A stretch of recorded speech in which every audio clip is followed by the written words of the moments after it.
جی طلباء و طالبات، السلام علیکم ورحمۃ اللہ وبرکاتہ۔ 11ویں جماعت کے بچے، آج ہم ایک نئی نظم کا آغاز کرنے جا رہے ہیں، یعنی پڑھنے جا رہے ہیں۔ نظم کا عنوان رات اور ریل ہے۔ نظم کے شاعر اسرار الحق مجاز ہیں۔ ان کا اصلی نام اسرار الحق مجاز تھا۔ وہ تخلص مجاز کرتے تھے۔ والد کا نام سراج الحق تھا۔ ان کی تاریخ پیدائش 1911 عیسوی ہے اور انہوں نے انتقال 1955 عیسوی میں کیا ہے۔ نظم اور غزل پر یکساں عبور حاصل تھا۔ رات اور ریل ان کی مقبول ترین نظم ہے۔ رات اور ریل میں کل 32 اشعار ہیں۔ علی گڑھ یونیورسٹی کا ترانہ میرا چمن بھی ان کی ایک شاہکار نظم ہے۔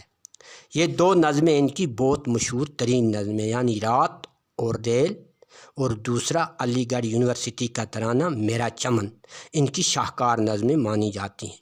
مجاز نے اپنی تمام عمر اپنی شاعری کے ذریعے نوجوانوں کو فرسودہ نظام کو بدلنے کی ترغیب دیتے رہے ہیں۔ تو آج ہم مجاز کی نظم رات اور ریل پڑھنے جا رہے ہیں۔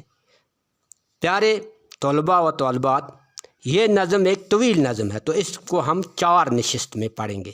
پہلی نشست میں 8 اشعار، پھر دوسری میں 8، پھر تیسری میں 8 پڑھیں گے، لیکن آج ہم صرف 6 ہی اشعار کی تشریح کریں گے۔ اس طرح نظم کل ہم 4 نشست یعنی 4 لیکچرز میں پڑھیں گے۔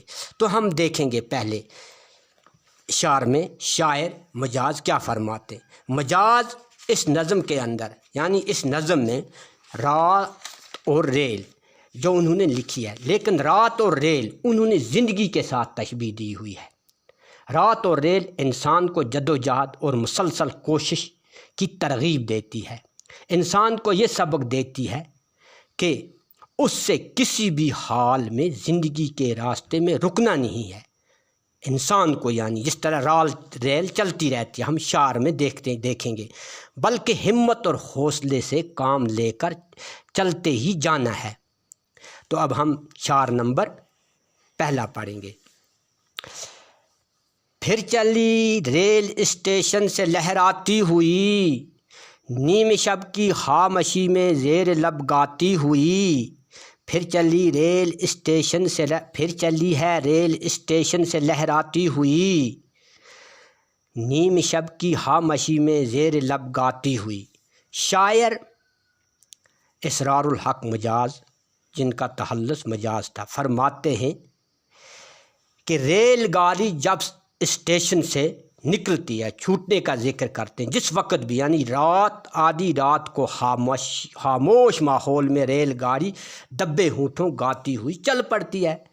جب ریل اسٹیشن سے چھوٹنے لگتی ہے تو پہلے وہ مدھم آہستہ آواز اس سے آنے لگتی ہے، اس کے چلنے کی آہستہ آہستہ آواز، جس کو شاعر نے زیر لب گنگنانا کہا ہے۔ زیر کہتے ہیں نیچے، لب کہتے ہیں ہونٹوں کو۔ اب ہم شعر نمبر 2 پڑھیں گے۔ ڈگمگاتی جھومتی سیٹی بجاتی کھیلتی، ڈگمگاتی جھومتی سیٹی بجاتی کھیلتی، وادی کوثر کی ٹھنڈی ہوا کھاتی ہوئی۔ شاعر فرماتے ہیں اصلی شاعر کا مدعا اور مقصد انسان کی زندگی کی طرح ہے کہ انسان بھی اپنی زندگی ریل کی طرح گزارے، چاہے اس کے سامنے پہاڑ آئیں، چاہے اس کے سامنے ہوائیں آئیں، چاہے اس کے سامنے وادیاں آئیں، جو چیزیں آئیں وہ اپنی جدوجہد جاری رکھے۔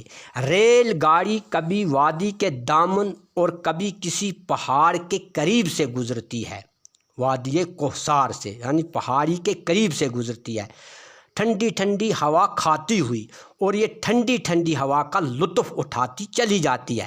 یہی زندگی کی مانت ہے۔ کبھی زندگی، انسان کی زندگی اتار پر ہوتی ہے، کبھی چڑھاؤ پر ہوتی ہے، کبھی وہ دھوپ میں ہوتا ہے، کبھی وہ چھاؤں میں ہوتا ہے۔ یہ اس کو کی زندگی کو بھی ان چیزوں کا لطف اٹھانا ہی پڑتا ہے۔ اٹھاتے ہوئے جھومتے جھومتے لڑکھڑاتی ہوئی اور سیٹی بجاتی ہوئی یہ ریل اپنی منزل کی طرف گامزن رہتی ہے۔ اب ہم شعر نمبر 3 پڑھیں گے۔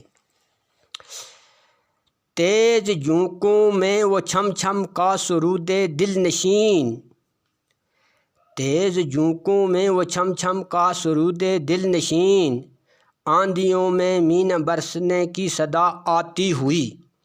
آپ دیکھو کہ اس نظم کے اندر ایک لا ہے، یعنی ایک پابند نظم ہے، مسلسل ہے یہ نظم، اپنے موضوع کے برابر چل رہی ہے، جو نظم مانگ رہی ہے اسی کے مطابق، اور ہر نظم کے اندر قافیہ ردیف کی پابندیاں کی گئی ہیں۔ دیکھتا ہے انسان اس نظم کے اندر ترنم بھی اور لا موجود ہے۔ کیا فرماتے ہیں شاعر؟ مجاز، جس وقت ریل گاڑی تیز رفتاری سے، جب یہ ریل گاڑی ہوا کو چیرتی ہوئی چلی جاتی ہے تو گاڑی سے چھم چھم کی دلکش آواز بھری آتی ہے۔ وہ آواز جو ہوتی ہے اس وقت، جس وقت یہ تیز چلتی ہے، وہاں سے اگر سے ہوا آتی ہے تو یہ ایک دلکش آواز ہو جاتی ہے، اس کا دلکشی آواز ابھرتی ہے، انسان کے دل کو یہ آواز لبھاتی ہے، وہ آواز نکلتی ہے چھم چھم کی، تو اس سے ایسا محسوس ہوتا ہے کہ جیسے تیز ہوا کے ساتھ مینا برس رہی ہے، یعنی بارش ہو رہی ہے، مینا کہتے ہیں بارش ہو رہی ہے۔ اب ہم شعر نمبر 4 پر جائیں گے۔ جیسے موجوں کا ترنم جیسے جل پریوں کے گیت، جیسے موجوں کا ترنم جیسے جل پریوں کے گیت، ایک ایک لے میں ہزاروں زمزمیں گاتی ہوئی، ایک ایک لے میں ہزاروں زمزمیں گاتے ہوئی۔ گاڑی کی آواز گویا ریل گاڑی کی آواز، پانی سے اٹھنے والی موجوں کا ساز ہو، یا جل پریوں کا گیت گا رہی ہوں۔ آواز کی ایک ایک لے میں گویا ہزاروں گانے موجود ہوتے ہیں، ہزاروں ترنم موجود ہوتے ہیں، لائی سی آ جاتی ہے، ایک ایک لے میں ہزاروں زمزمیں گاتے ہوئی۔ اب ہم جائیں گے شعر نمبر 5 پر۔